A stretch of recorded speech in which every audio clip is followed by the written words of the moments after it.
അലാവുദ്ദീന് ദേ അവിടെ പഞ്ച പിടിക്കുന്നത്.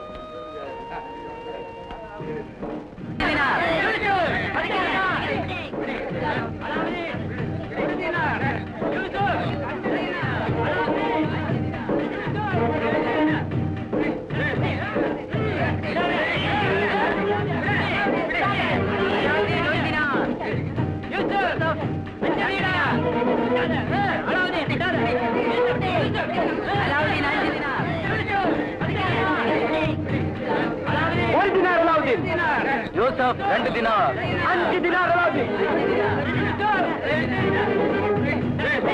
അലാവുദ്ദീൻ 1 ദിനാർ.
അലാവുദ്ദീൻ അല്ലേ? അതെ മോനെ. നിങ്ങൾ ആരാ? നിനക്കെന്നെ മനസ്സിലാവില്ല. ഞാൻ നിന്റെ ഇളാപ്പയാണ്, നിന്റെ വാപ്പയുടെ അനുജൻ. അല്ലോ, നിങ്ങൾ മരിച്ചുപോയല്ലോ? ഇല്ല മോനെ, ഞാൻ മരിച്ചുപോയി എന്നാണ് എല്ലാരും വിശ്വസിച്ചിരിക്കുന്നത്. മരിച്ചുപോയില്ലേ? ഇതാണ് നിന്റെ ഇളാമ്മ. വരവില്ലേ അപ്പ, നമുക്ക് വീട്ടിലേക്ക് പോവാം.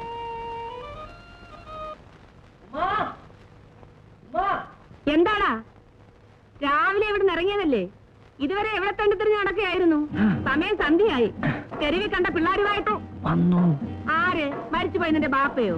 അല്ലോ, ബാപ്പയെ പറയല്ലോ ഉമ്മ. പിന്നെ ആരെയാടാ വന്നത്? എളാപ്പ വന്നു. എളാമ്മയുണ്ട്. എടാ, നിന്റെ ബാപ്പയെക്കാട്ട് മുമ്പേ നിന്റെ എളാപ്പ മരിച്ചില്ലേ? ഉമ്മ ഒന്നൊന്ന് നോക്കിക്കേ. ചേട്ടത്തിക്ക് എന്നെ മനസ്സിലായോ? മനസ്സിലായി. അബ്ദുള്ളയല്ലേ? അതെ, ഇതാണ് എന്റെ ഭാര്യ സൈനബ. സൈനബ, ഇതാണ് എന്റെ ജ്യേഷ്ഠന്റെ ഭാര്യ അലാവുദ്ദീന്റെ ഉമ്മ. ഇതിനെ പ്രസവിച്ച് കിടന്നപ്പോഴല്ലേ അബ്ദുള്ള ഇവിടുന്ന് പോയത്? എവിടെയോ കച്ചവടത്തിന് പോയി കപ്പൽ മുങ്ങി മരിച്ചുപോയി എന്നാ കേട്ടത്. മരിച്ചില്ല. മരിച്ചോ? ഇല്ല, കപ്പൽ മുങ്ങിയത് ശരിയാണ്, പക്ഷെ ഞാൻ മരിച്ചില്ല. കപ്പൽ പൊളിഞ്ഞ് ബസ്രായിൽ അടിഞ്ഞു കയറി. ഇവളെ വിവാഹം കഴിച്ച് ഞാൻ അവിടെ കൂടി. ഇപ്പൊ എനിക്ക് അവിടെ നല്ല കച്ചവടമാ. എനിക്കൊരൊറ്റ ദുഃഖമേ ഉള്ളൂ, എന്റെ ജ്യേഷ്ഠനെ കാണാൻ കഴിഞ്ഞില്ലല്ലോ. ഈയിടെ ഇവിടെ നിന്നും ബസ്രായിൽ വന്ന ഒരു കച്ചവടക്കാരൻ പറഞ്ഞാണ് ഞാൻ അറിഞ്ഞത്, ജ്യേഷ്ഠൻ മരിച്ച വിവരം. ഉടനെ ഇവിടെയും കൂട്ടിക്കൊണ്ട് ഞാൻ ഇങ്ങോട്ട് പോകുന്നു. എല്ലാം അല്ലാഹുവിന്റെ വിധി. എനിക്ക് എന്റെ മോനെയെങ്കിലും കാണാൻ കഴിഞ്ഞല്ലോ. അബ്ദുള്ള, ഇനി ഞങ്ങൾക്ക് ആരുമില്ല അബ്ദുള്ള, ആരുമില്ല. ചേട്ടത്തിക്ക് ഞാനുണ്ട്. പിന്നെ പൊന്നുംകുളം പോലത്തെ ഈ മോനില്ലേ? അതെ. ചേട്ടത്തിക്കരയത് കണ്ണു തുറക്കാറല്ലോ ഉമ്മ. സൈനബായിരിക്കെ, ഞാൻ കുടിക്കാൻ എന്തെങ്കിലും കൊണ്ടുവരാം. എളാപ്പേരിക്ക്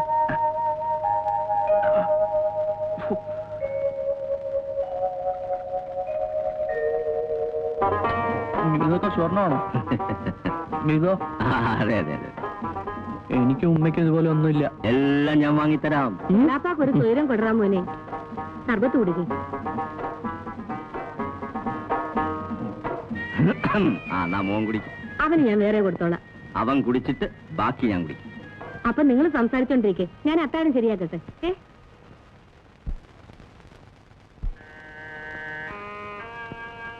അല്ലോ അങ്ങനെ വേദനിക്കണം ഉമ്മ. ഈ ഇക്കൊക്കെ ഒരു നാണമില്ലല്ലോ. അല്ലോ അലാവുദ്ദീൻ ഒറ്റക്കിട്ടിട്ട് ഓടിപ്പോന്നില്ലേ? ഉമ്മ. അലാവുദ്ദീൻ ഇക്കൊക്കെ പോലൊന്നും അല്ല. ഉമ്മ. അടി കൊണ്ടിട്ടുണ്ടെ കൊടുത്തിട്ടും ഉണ്ടാവും. അയ്യോ. അല്ലോ അബൂബക്കറേ. അബു. അബു ഇല്ലേ? എന്തിനാ ഇനി അടി ഉണ്ടാക്കാൻ പോണോ? ഇല്ല. എന്റെ മക്കളെ, നിങ്ങൾക്ക് മര്യാദയ്ക്ക് നടന്നൂടെ? ശരി, അത് പോട്ടെ. എന്റെ ഇളയാപ്പ വന്നു. ഇളയാപ്പയോ? ആര്? അബ്ദുള്ളയോ? അതെ. അയാൾ മരിച്ചുപോയില്ലേ? ഇല്ല. മരിച്ചുപോയി? ആര്? ആരും ചത്തുപോയിട്ടില്ല. നിങ്ങൾ അറിഞ്ഞോ? അലാവുദ്ദീന്റെ ഇളയാപ്പ വന്നിരിക്കുന്നു. എളാപ്പയോ? മരിച്ചുപോയി അബ്ദുള്ള? ഏയ്, മരിച്ചുപോയിട്ടില്ല. ഞാൻ എളയാപ്പയോട് തന്നെ ചോദിച്ചു. വലിയ പണക്കാരനായിട്ട് തിരിച്ചു വന്നിരിക്കുക. നീ എന്തൊക്കെയാ മോനെ ഈ പറയണത്? ഇതൊക്കെ കൊണ്ടുവന്നത് എളാപ്പയാ. എളാമയുണ്ട്. അള്ളാഹുവിന്റെ ഒരേ കുതിരത്ത്.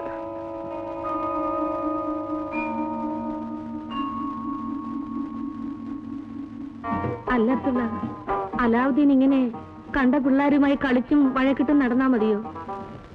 അവന്റെ ബാപ്പ ഉണ്ടായിരുന്നെങ്കിൽ അവനെ ഏതെങ്കിലും ഒരു വഴിക്കാക്കുമായിരുന്നു. ചേട്ടത്തി വിഷമിക്കണ്ട, എനിക്ക് ബസ്രായി നല്ല കച്ചവടമല്ലേ. ഞാൻ ഇവനെ അവിടെ കൊണ്ടുപോയി കച്ചവടം പഠിപ്പിക്കും. എന്നിട്ട് ഇവിടെ കൊണ്ടുവന്ന് ഒരു നല്ല കടയിട്ട് കൊടുക്കും. ഇവന് വേണ്ടി എത്ര പണം വേണമെങ്കിലും ഞാൻ മുടക്കും. അതല്ല, ചേട്ടത്തിക്ക് ഇവനെ പിരിഞ്ഞിരിക്കാൻ വിഷമമാണെങ്കിൽ ഞാൻ കൊണ്ടുപോകുന്നില്ല. എനിക്കൊരു വിഷമവുമില്ല. അള്ളാഹുവിന്റെ കൃപ കൊണ്ട് എന്റെ മോൻ നന്നായി കണ്ടാ മതി. എവിടെ വേണമെങ്കിലും കൊണ്ടുപോയിക്കുള്ളൂ.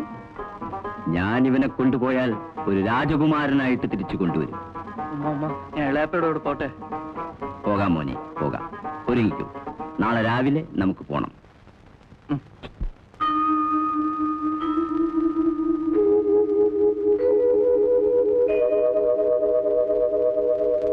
അബ്ദുള്ള, എന്റെ മോനെ ഞാൻ നിന്നെ ഏൽപ്പിക്കുകയാണ്.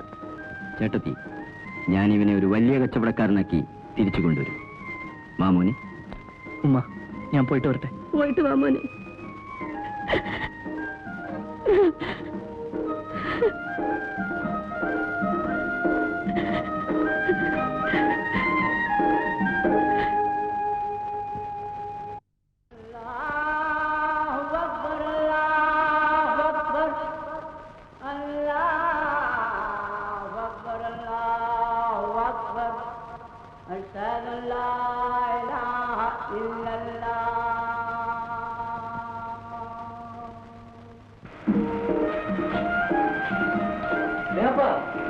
ബസ്റാനിലേക്ക് പോകാന്നല്ലേ പറഞ്ഞത്? പിന്നെ ഇവിടെ എങ്ങനെ വന്നത്? അതെ മോൻ, അതിനു മുമ്പ് നമുക്കൊരു കാര്യം സാധിക്കും. മോൻ അത് കണ്ടോ? ദാ അതൊരു ഗുഹയാണ്. ആ ഗുഹയ്ക്കകത്ത് ഒരു നിധിയുണ്ട്. നമുക്കത് എടുക്കണം. പൊന്നാണോ ഇളയാപ്പ? ഒരു വിളക്ക്. മോനത് എടുത്താ നമുക്ക് ഇഷ്ടം പോലെ പൊന്നുണ്ടാക്കാം. ക്ലീം, ക്ലീം, ഹേയ്, ജയ് ശംഭ.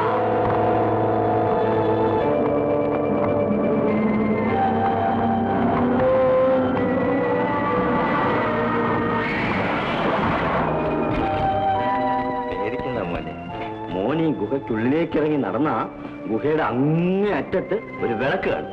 മോനത് എടുത്തോണ്ട് വാ. അയ്യോ, എനിക്ക് പേടിയാന്നു. ഇളയാപ്പ കൂടെ വാ.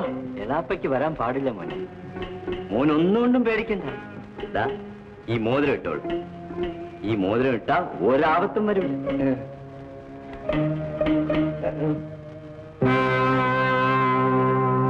ഞാൻ പോവില്ല. നീ പോ. എന്നാ ഇളയാപ്പ ഒരു കാര്യം ചെയ്യാം.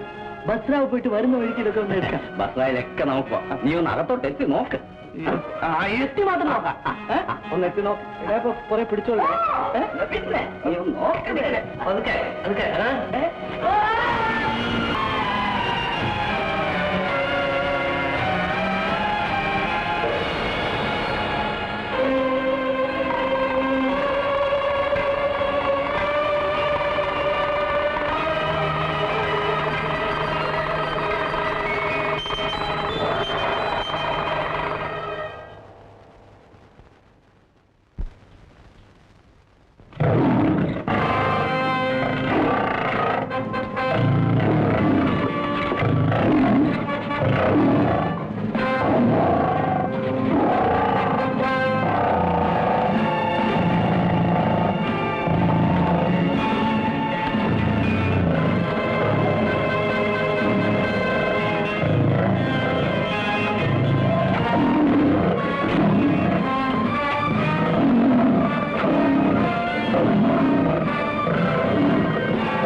ശബ്ദാധിപനാഥത്തിന്റെ വംശപരമ്പരയിൽപ്പെട്ട തുന്നൽക്കാരൻ ആലിയുടെ മകൻ, തുന്നൽക്കാരൻ മുസ്തഫായുടെ മകൻ അലാവുദ്ദീൻ, ഈ അത്ഭുത വിളക്ക് നിനക്ക് അവകാശപ്പെട്ടതാണ്.